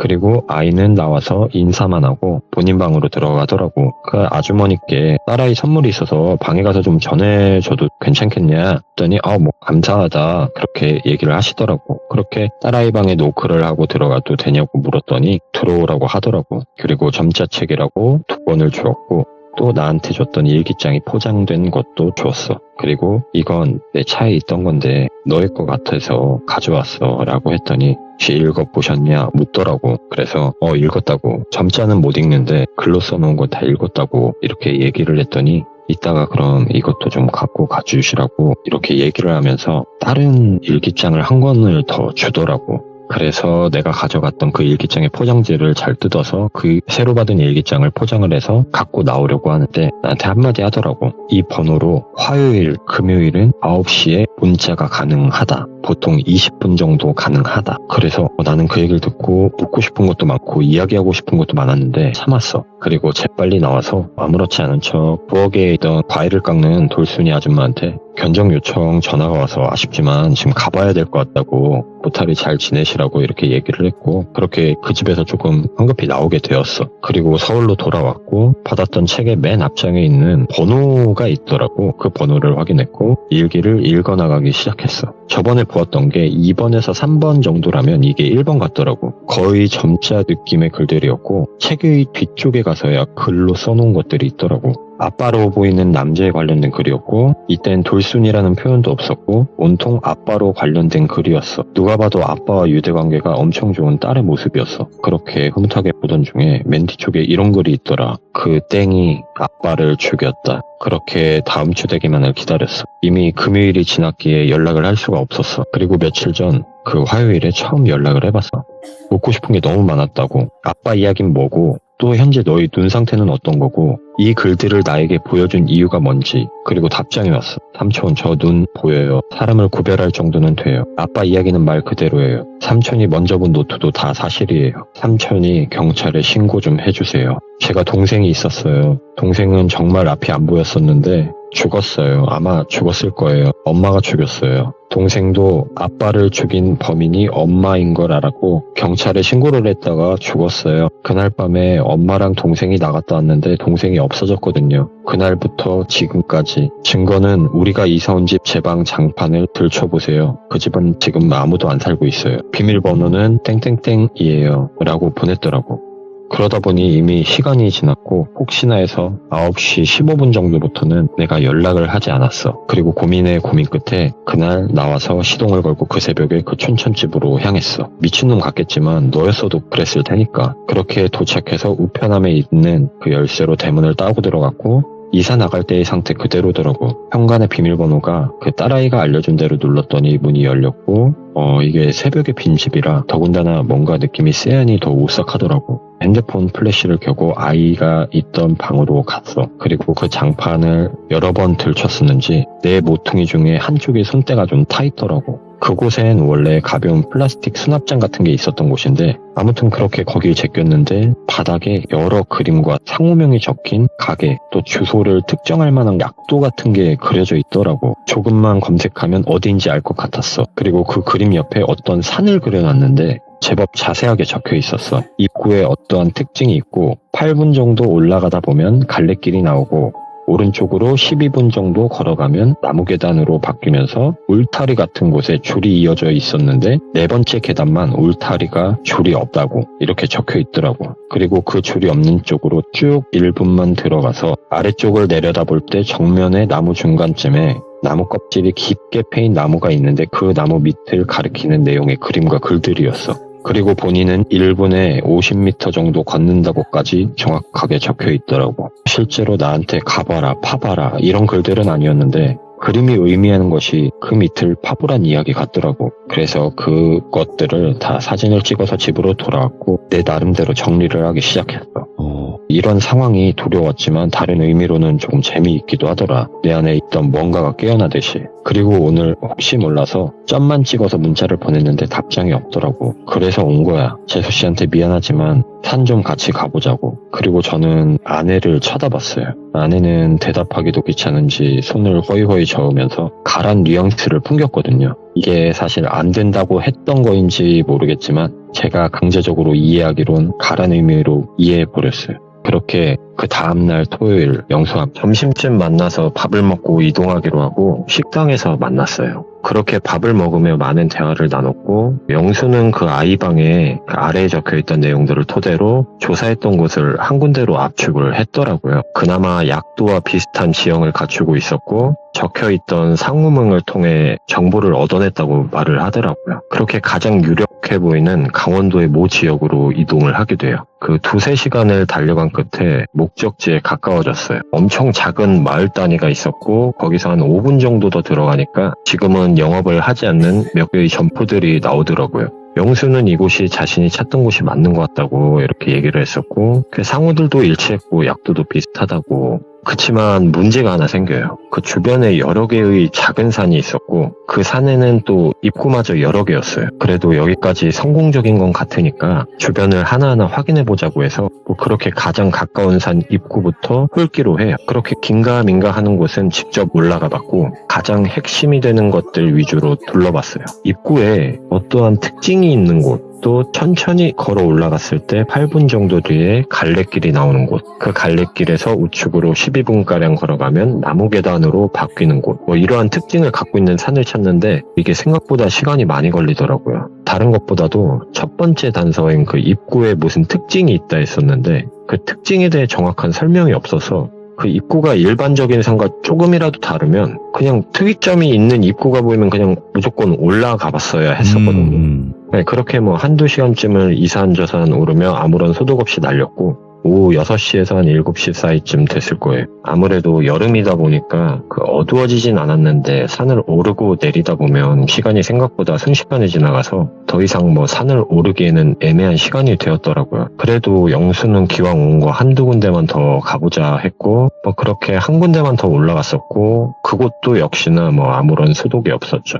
결국에는 철수하기로 했고 자신이 뭔가 착오가 있었던 건지 뭐가 문제인지 모르겠다고 막 자책과 짜증이 섞인 말투로 이런저런 이야기를 하더라고요. 저는 제안을 하나 하게 돼요. 지금 내가 아내한테 전화해서 내일 들어가겠다고 이야기할 테니까 그 춘천집을 한번 다시 가보자 이렇게 얘기를 했죠. 혹시 뭐 놓친 게 있을 수도 있으니까 한번 가보자 이렇게 했고 뭐 영수는 기다렸다는 듯이 그래줄래? 그래주면 나야 고맙지 이렇게 얘기를 하더라고요. 그렇게 저희는 뭐 춘천집으로 향하게 돼요. 도착했을 때 영수는 익숙하다는 듯이 우편함에서 열쇠를 꺼내서 대문을 열었고 그 안으로 들어가서 비밀번호를 눌렀어요. 네. 그런데 막 괜시리 주변을 둘러보게 되더라고요. 이게 내 집도 아니고 영순의 집도 아닌 그 남의 집 대문을 열고 들어와서 현관의 비밀번호를 이렇게 누르고 있는 영수를 보니까 뭔가 범죄를 저지르는 기분처럼 좀 찝찝하기도 하고 심장이 콩닥거리더라고요. 뭐 아무리 집주인의 딸이 비밀번호를 알려줬고 확인해달라고 해서 들어간 거지만 그래도 왠지 모를 저를 더 불안하게 만드는 소리가 들려왔어요. 비밀번호 틀렸을 때 나는 그 띠리띠리띠리 그런 소리였고 영수는 다시 비밀번호를 누르더라고요.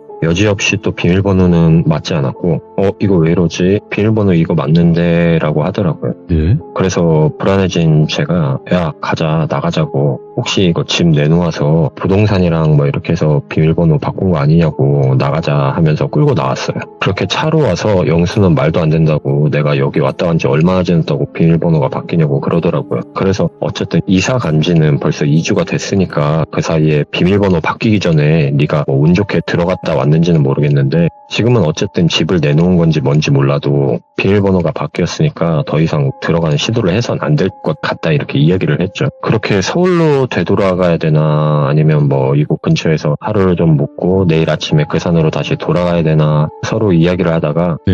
결국 서울로 돌아왔어요. 돌아왔고 뭐 저는 자게 되고 뭐 전날 저녁에 늦게 들어온 탓인지 피곤해서 좀 아침 늦잠을 잤어요. 그래서 저는 아침을 먹고 몸이 좀 찌뿌둥해가지고 아들과 목욕탕을 갔다가 나오면서 영수는 뭐하나 하고 전화를 했어요. 금방 받더라고요. 영수야 일어났어? 그랬더니 뭐 어제 잠 한숨 못 자고 결국 새벽에 산을 다시 갔더라고요. 뭐 그렇게 아침까지 기다렸다가 산들을 확인 중이라고 나중에 다시 전화하겠다고 하더라고요. 그래서 알았다고 했고 집에 와서 하루를 보내고 있었어요. 그리고 시간이 정확히 기억은 안 나는데 런닝맨을 한참 보던 중이었는데 영수한테 전화가 오더라고요. 야, 집 앞으로 빨리 내려와 보라고. 그래서 옷을 대충 걸치고 내려왔어요. 정문 쪽에 비상 깜빡 이렇게 하고 서 있었고 조수석 창문을 내리면서 얼른 타라고 하더라고요. 그렇게 차에 타서 당시 살던 집 근처에 그 버스 터미널이 있거든요. 거기 주차장으로 갔어요. 도착해서 내리더니 막 뒷자리에서 무슨 포대 같은 곳에서 막 삽이랑 이런저런 것들을 주섬주섬 꺼냈고 그 포대 맨 아래쪽에 깔려있던 메이크업 박스처럼 생긴 알루미늄 상자를 하나 꺼내더라고요. 크기는 가로 세로 높이가 거의 한 30cm 정도 돼 보이는 정사각형의 박스 모양이었고 가운데 키를 돌려 여는 곳이 있는 그 모양새였고, 아무래도 영수는 앞전에 읽었던 그 일기장의 내용들도 있고 불안해서 못 열어봤다고 하더라고요. 그러면서 이거 도저히 혼자는 못 열어보겠다고 하길래 나도 무섭다고 열기 싫다고 했는데 그럼 자기가 열 테니까 같이 보자고 그러더라고요. 결국 거절하다가 끝내 호기심에 같이 열게 돼요. 위로 열리는 구조였고 위쪽은 계단식으로 정말 메이크업 박스 형식으로 생겼더라고요. 네. 그 아래는 좀 골프백 같은 게 분할되어 있는 것처럼 여러 개 정도로 분할이 되어 있었고 거기 비닐로 된 봉투 같은 거 입구가 고무줄로 묶인 것들이 여러 개가 있더라고요. 그래서 저희는 하나하나 꺼내보았어요. 견출지 아시죠? 알죠? 그런 견출지들에 어떤 이름들이 적혀서 붙어 있었고 김돌순, 뭐 이땡땡, 박땡땡 등 엄청 낯익은 이름들이었어요. 일기장에 거론되었었던 이름들이었고 그 안에는 잡다한 게 들어있더라고요. 정확하게 기억이 안 나는데 이땡땡에는 뭐 면도기와 볼펜 같은 거, 박땡땡 거에는 뭐 조금 더러운 면봉들과 머리카락, 뭐 칫솔 이런 것, 그리고 뭐 다른 이름이 붙어있는 봉투들에도 그런 것들이 들어있었고, 근데 김돌순 봉투에는 뭐 약국 봉투에 드는 약 같은 것도 있었고 헤어밴드랑 손톱깎이, 그리고 뭐 안약통처럼 생긴 작은 통에 들어있는 노란색 액체. 근데 이 액체는 뭐 냄새를 맡아본다던가 그런 건 하지 않아서 뭔지는 아직도 잘 모르겠어요. 아무튼 이게 뭘까? 뭐지? 이렇게 생각을 하면서 둘이 얘기해서 도출해낸 결론은 이거였어요. 이게 뭔진 정확히 모르지만 어쨌든 그 어리다면 어린애가 굳이 대중교통을 이용해서 가기엔 버스 시간대를 진짜 잘 맞추고 택시를 겸용한다고 해도 6, 7시간은 좋게 걸릴 거리 이 상자를 들고 그 산을 올라가서 묻는 그 행동 자체가 좀 일반적이진 않다. 뭔가 강한 메시지를 전달하려는 것 같다. 혹시 이것들이 그 일기장에 적혀있던 누군가 죽었다는 메시지를 입증해줄 만한 단서가 되는 건 아닐까 싶었죠. 근데 또 반대로 이게 그렇게 중요한 증거물이었다면 내가 만약 그 애였다면 곧장 경찰서에 가지고 가서 신고를 했을 텐데, 물론 동생이 경찰에 신고를 했다가 김돌순에게 무슨 변을 당했을지라도 나라면 증거도 모았겠다, 동생의 생사도 알아야겠고 경찰에 신고를 하지 않았을까 하는 생각이 들더라고요. 그리고 이쯤 보고 생각하다 보니 저는 더 이상 이 일과 엮이고 싶지가 않더라고요. 물론 가장 친한 친구가 관련된 일이지만서도 조용하게 살고 싶었어요. 네. 평범한 어느 사람들처럼. 그리고 이 친구에게도 네 마음은 알겠다만 우리가 뭐 경찰도 아니고 탐정도 아니고 너도 그냥 이쯤에서 그만해라, 이렇게 얘기를 했고, 그 일기장이랑 이 박스 그냥 경찰서 갖다 주고 이런저런 일이 있었다고 하면 하다못해 해당 지역 경찰서에서 집이라도 한번 방문을 해보던가 아니면 어떤 처리를 해주겠지라고 얘기를 했죠. 그랬더니 영수는 그러니까 나는 그게 무섭다고 그러더라고요. 그러면서 이 아이 말처럼 동생이 만약 그렇게 된 게 맞으면 경찰에서 집에 찾아가서 이런저런 확인을 했는데 결국 어떠한 범죄 혐의점을 찾지 못해서 이 아이도 동생과 같은 길을 걷게 되면 그땐 그럼 어떡하냐라고 하더라고요. 물론 저 역시 그 부분을 생각을 못한 건 아니지만 깊게 들어갈수록 알아갈수록 그냥 너무 힘들더라고요. 호기심 갖다가 큰일 당한 경험이 제가 한두 번이 아니었으니까요. 물론 이 일 이후에도 저번에 시참 때 뭐 전했던 그런 일을 겪기도 했었고 이때도 생각은 같았어요.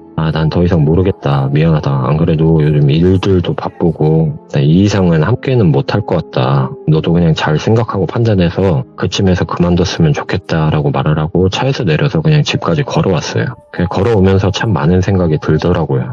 대체 이 일들이 뭘까? 정말 무슨 큰일이 일어나고 있는 걸까? 그렇게 이후에도 영수와는 그래도 간간히 통화는 하면서 지냈어요. 그 다음 주에도 그 아이에게 뭐 정해진 날짜와 시간에 문자를 보냈다고 했었는데 답장은 돌아오지 않았다고 했고, 그래서 제가 절대로 너 거기 있는 집까지 찾아갈 생각은 하지 말라고 했어요. 이후로도 뭐 영수는 그 일에 대해 얘기를 안 꺼냈고 저 역시 묻지 않아서 그냥 잘 정리했겠거니, 그리고 일들도 잘 처리됐겠거니 이렇게 이야기는 끝이 났는데, 저번 주 주말에 제가 급히 누군가와 만남을 갖고 이 이야기의 끝을 정했거든요. 그리고 거기서 정한 그 끝을 마저 들려드릴게요. 오, 예. 그 주말에 만난 누군가가 그 영수의 여동생이 제 여동생과도 친구인데, 그래서 좀 다른 친한 친구들의 형제들보다는 조금 더 돈독한 관계거든요. 네. 이게 모든 게 궁금하게 남은 사건으로 뭔가 흐지부지 끝났네 싶으면서도 어쨌든 영수도 나도 거기서 끄는 건 정말 잘한 거다라고 생각하면 그런 일상을 보내던 때로 돌아가요. 어느 날 영수 여동생에게 전화가 오더라고요. 지금부터 영수 동생을 영희라고 칭할게요. 오랜만에 영희의 전화를 받아서 한껏 들뜬 목소리로 받았죠. 오랜만에 영희야 그랬더니 뭐 아무 말 안 하더라고요. 그래서 여보세요 이렇게 말을 했는데 뭔가 전화 너머로 약간 울먹거리는 듯한 느낌의 목소리가 들리더라고요. 그래서 영희야 무슨 일 있어? 여보세요 말 좀 해봐 라고 얘기를 했더니 그때서야 이 숨 넘어가는 울음으로 막 꺽꺽대면서 오빠 영수 오빠가 그러더라고요. 그때 머리가 막 쭈뼛 서고 얼굴이 갑자기 확 달아오르는 느낌에 머리 전체가 멍해지면서 울리더라고요. 그리고 뭔가 일이 났구나 일이 났어 이런 생각과 함께 전에 사건과 연관지었던 것이 아니라 그때 당시에는 그냥 어떤 교통사고나 이런 사고 같은 게 났다고 생각을 했어요. 그리고 왜 영수가 왜 말을 해 했더니 영희는 영수 오빠가 오늘 넘기기 힘들 수도 있대라고 하면서 막 울더라고요. 그래서 그 얘기를 들으면서 나오는 눈물을 막지 못하고 어쩌다가 영수가 지금 어디에 있어 막 이렇게 얘기를 했더니 모 대학병원에서 수술 중이라고 하더라고요. 근데 그때 당시에 뭐 전화를 끊고 당장 갈 수 없는 상황에 그때 당시 뭐 예약만 마무리 짓고 그 병원으로 가게 됐어요. 그 친구들에게 다 연락을 돌렸고 이미 뭐 연락을 받았던 친구들도 있었고 네. 그 병원 앞에서 만나기로 했었죠. 저는 팔다리가 도저히 운전을 할 수 있는 상태가 아니었어서 택시를 타고 이동을 했었고 그렇게 친구들을 병원 앞에서 만나서 안으로 들어가게 돼요. 네. 그 안에는 뭐 어머님, 아버님과 뭐 친척분들, 영희 직원들도 있었고 그 수술이 끝날 때까지 그냥 너도 나도 아무런 대화도 못하고 두 손만 붙들고 간절하게 기도를 했어요. 그렇게 오랜 시간이 지나서야 수술이 끝났고 이제 영수는 정환자실로 갔고 네. 저희는 뭐 볼 수는 없었어요. 당일에는. 그냥 밖에서 수술 잘 견뎌내준 걸로만 감사하게만 생각했고 네. 그냥 면회는 그 이후로도 좀 꽤나 오랜 시간 동안 하지 못했어요. 영수는 정상적으로 일상생활을 하지 못하는 단계였고 머리도 많이 다치고 기억도 뭐 어느 지점의 일부만 뜨문뜨문하게 기억하는 정도였고 네. 가족도 못 알아봤으니까요. 그때 당시에. 물론 그 이후로도 어쩌다가 진짜 컨디션 좋은 날에는 친구들과 엄마, 아빠, 동생을 알아보기도 하는데 거의 그냥 대화 자체는 불가능하다고 생각하시면 될 것 같아요. 이 이야기를 꺼낸 이유는 이제 시작돼요. 그렇게 사고 당일날 네. 수술이 잘 끝나고 영희와 사고에 대해 얘기를 하게 됐어요. 어떤 산에 올라갔다가 떨어졌다고 하더라고요. 근데 그 산이 등산로도 아니었고 왜 그